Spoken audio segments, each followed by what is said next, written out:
ভেঙে পড়াটা জীবন নয়, ভেঙে পড়ার পর নিজেকে তৈরি করাটা আসল জীবন। নিজেকে এমনভাবে বদলে ফেলো যেন সবাই সেই পুরনো তুমিটাকেই খুঁজতে থাকে। স্কুলের ব্যাগটা রেখে যেদিন বাজার করার ব্যাগটা ধরবে, সেদিন বুঝতে পারবে স্কুলের ব্যাগটাই হালকা ছিল। ভুলটা আমারই ছিল, কারণ অন্ধের শহরে গিয়েছিলাম আয়না বিক্রি করতে। সব থেকে শক্তিশালী আর্তনাদ হলো নীরবতা। চেষ্টা করো এবং হেরে যাও, কিন্তু চেষ্টা করার আগে কখনো হাল ছাড়বে না। ধৈর্য ধরো, মনকে শক্ত করো। মনে রেখো, সময় সর্বদা একই অবস্থায় থাকে না। খারাপ সময়ের পরেই ভালো সময় আসে। যে আপনার খুশির জন্য অনায়াসে হেরে যেতে পারে, তার কাছে তুমি জিতবে কিভাবে? যদি আপনি মধু খেতে চান, তাহলে মৌমাছির কামড় আপনাকে খেতেই হবে। এটা বলার মানে, আপনি যদি কোনো ভালো কাজ করতে চান বা জীবনে সফলতা অর্জন করতে চান, তাহলে আপনার সাফল্যের রাস্তায় পড়ে থাকা সমস্ত কঠিন সমস্যার সমাধান করতে হবে। তবেই আপনি জীবনে সফলতা অর্জন করতে পারবেন। এই পৃথিবীতে সব ধরনের অপরাধের বিচার হয়, শুধুমাত্র মন ভাঙার অপরাধের বিচার হয় না, কারণ এত বড় অপরাধের বিচার করার ক্ষমতা মানুষের নেই। একজন মানুষ দুটো মুখকে জীবনে ভুলতে পারে না। এক, যে বিপদের সময় তার হাত ধরেছে, আর দুই, যে বিপদের সময় তার হাত ছেড়ে দিয়েছে। জীবনটা পুরোটাই অভিনয়ের রঙ্গমঞ্চ। সেখানে কেউ অভিনয় করে, কেউ অভিনয় সহে, আর কেউ অভিনয় দেখে।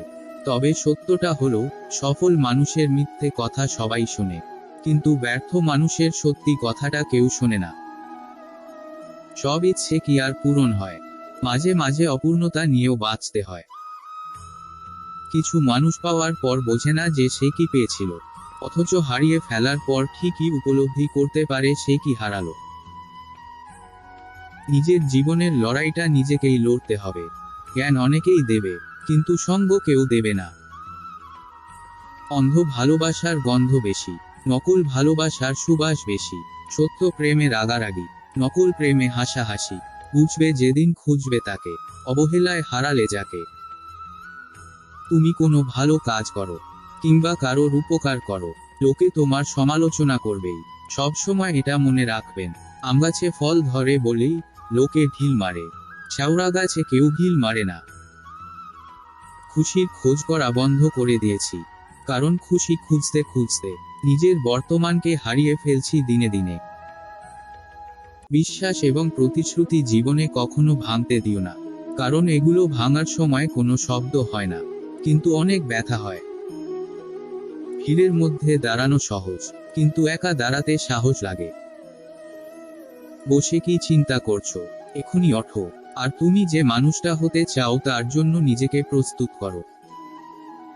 প্রয়োজন নেই আর প্রিয়জন নেই তার, তাই ভিন্ন পথে আজ যে যার। একাকিত্বের আলাদা অনুভূতি আছে, কারো ফিরে আসার আশা নেই, কেউ ছেড়ে যাওয়ার ভয়ও নেই। একা থাকা অনেকটা নেশার মতো, একবার ভালো লেগে গেলে ছাড়তেই পারবে না। আমি চাই না কেউ আমাকে ভালোবাসুক, আমি চাই না কেউ একজন আমার জন্য অপেক্ষা করুক, কারণ অপেক্ষা আর ভালোবাসা দুটিই মানুষকে হাসায় কম, কাঁদায় বেশি। ভেবেছিলাম আমার ভালোবাসা তোমাকে পরিবর্তন করবে, কিন্তু আফসোস, তোমার অবহেলা আমাকেই পরিবর্তন করে দিল। ব্যর্থ মানুষেরা দু প্রকার।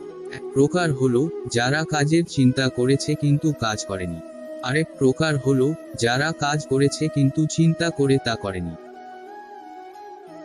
মাঝে মাঝে মনে হয় একটু স্বার্থপর হওয়া দরকার, কারণ চারপাশে যেদিকেই তাকাই সব স্বার্থপর মানুষগুলোই বেশি সুখী, আর নিঃস্বার্থ মানুষগুলোর চোখে জল।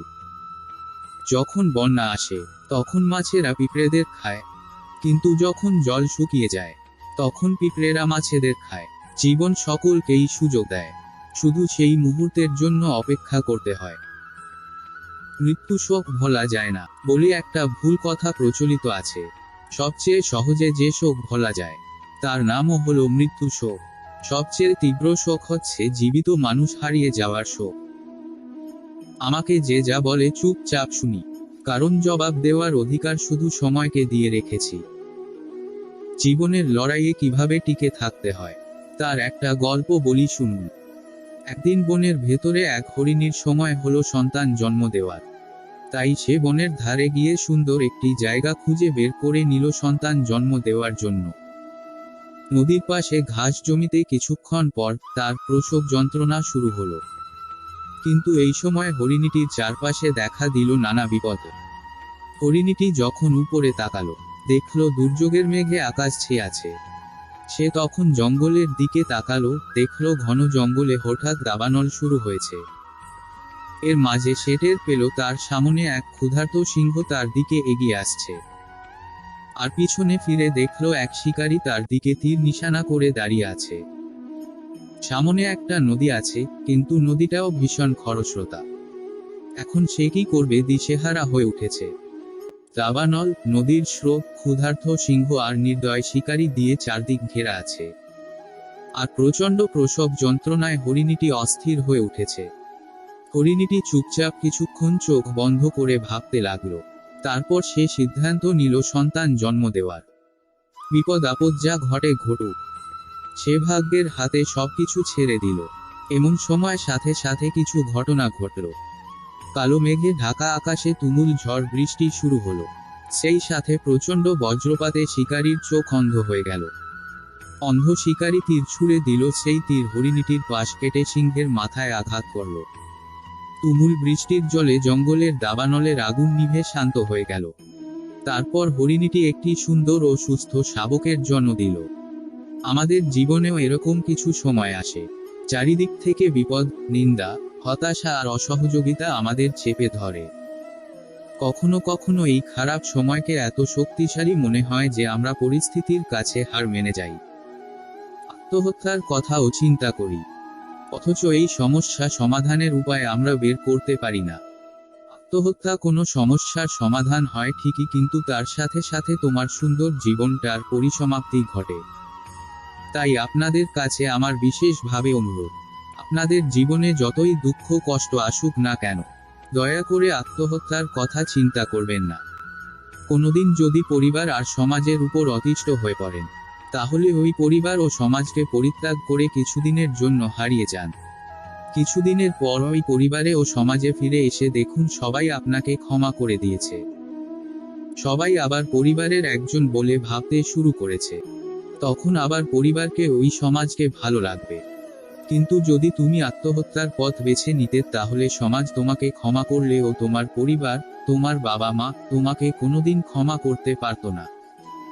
আর সেটা আমরা এই হরিণের গল্প থেকেই শিখে নিতে পারি।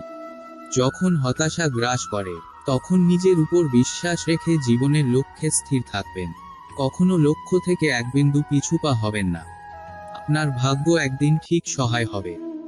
গতির থেকে অনেক বেশি জরুরি লক্ষ্যে স্থির থাকা। বহু মানুষ গন্তব্য ছাড়াই জোরে দৌড়াচ্ছে।